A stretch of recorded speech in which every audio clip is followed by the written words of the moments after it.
Lately, my life has been feeling really hectic lately and just very volatile, kind of.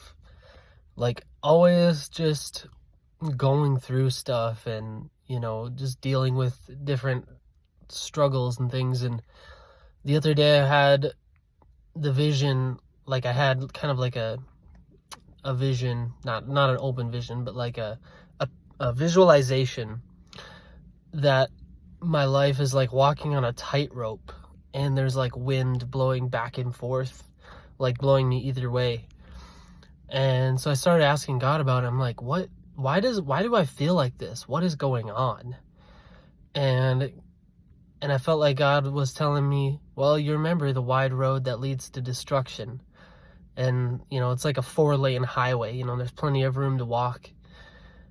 And then he's like, well, and then there's the narrow way that leads to salvation. That's like walking down the sidewalk. But he said, what about the road that leads to destiny?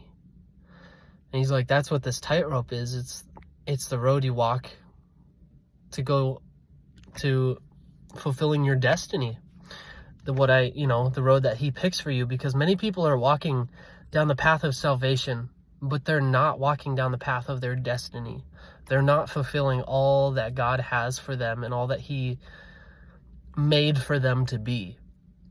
And so I'm like, wow, this is really tough. And then later, it was like he said to me, he said, yeah, nobody applauds when somebody walks down a sidewalk. But when you walk across a tightrope, that gets people clapping and cheering. And I thought, wow, that's pretty cool. The path that it takes to get to your destiny, it's not easy.